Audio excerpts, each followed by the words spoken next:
Depuis des siècles, les plus grands hommes ont découvert un secret étrange, une puissance que tout le monde possède, mais que presque personne ne maîtrise.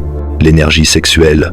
Nikola Tesla, Napoléon Hill, Léonard de Vinci, Muhammad Ali, tous affirmaient la même chose. Quand tu contrôles ton énergie sexuelle, tu contrôles ta vie. Aujourd'hui, je vais te montrer comment fonctionne réellement la transmutation sexuelle, comment elle change ton cerveau, ta discipline, ta force mentale, et pourquoi presque aucun homme moderne n'en profite. L'énergie sexuelle n'est pas juste un désir physique, c'est une concentration massive de dopamine, de testostérone, d'envie, d'imagination et de créativité. C'est littéralement le carburant de l'ambition, de la conquête et de la productivité. Mais, quand tu la gaspilles dans la masturbation compulsive ou le porno, tu transformes une énergie ascendante en vidange émotionnelle. Napoléon Hill, l'auteur de Think and Grow Rich, a interviewé plus de 500 millionnaires. Il a découvert un point commun. Ils maîtrisaient tous leur énergie sexuelle. Tesla disait qu'il préférait rester célibataire pour préserver son énergie mentale. Léonard de Vinci pratiquait l'abstinence volontaire pendant ses périodes de création. Muhammad Ali arrêtait toute activité sexuelle 6 semaines avant un combat, parce qu'il savait que l'esprit devient plus clair, plus agressif, plus créatif, quand cette force n'est pas gaspillée. Quand tu retiens ton énergie sexuelle, la dopamine se stabilise.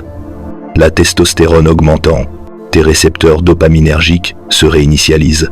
Ta motivation revient, ton attention devient plus profonde. Ta voix devient plus assurée, ton langage corporel devient plus dominant. À l'inverse, la masturbation excessive épuise la dopamine, réduit ta volonté, diminue ta confiance, fatigue ton système nerveux, crée de l'anxiété et de la confusion mentale et, tu n'y crois pas, teste juste 14 jours, tu le sentiras instantanément. La transmutation n'est pas de la répression, c'est une redirection. Quand l'envie arrive, tu as 2 choix, la libérer, la transformer en action. La transmutation commence par 3 choses. Déplacer du corps vers le mental. Quand l'envie monte, tu respires, tu te redresses, tu canalises cette énergie vers la respiration et la posture. Rediriger dans une tâche, une idée, un projet, un business, un entraînement. L'énergie sexuelle intensifie tout ce que tu fais. Créer au lieu de consommer. Les créateurs sont naturellement plus puissants que les consommateurs. C'est simple. L'énergie sexuelle cherche à s'exprimer. Si tu ne choisis pas comment, elle te dirige. Voici le protocole utilisé par les grands hommes. Jour 1-7, reconnexion mentale. Sommeil réparé. Énergie physique. Remotivation. Jour 7-14, reconstruction de la volonté. Plus de concentration. Moins d'impulsivité. Esprit plus calme et stable. Jour 14-30, transmutation. Explosion de créativité. Charisme naturel. Ambition multipliée. Confiance profonde.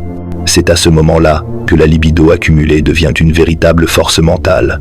Tu n'es pas fait pour être esclave de ton impulsion. Tu n'es pas fait pour être vidé, dissipé, démotivé.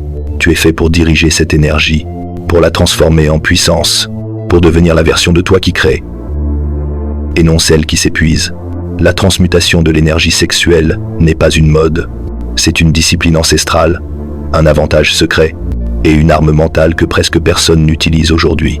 À toi maintenant de choisir ce que tu fais de ton énergie. Si tu veux découvrir toutes les lois du pouvoir une par une, like la vidéo et abonne-toi maintenant. La prochaine peut changer ta façon de voir les choses.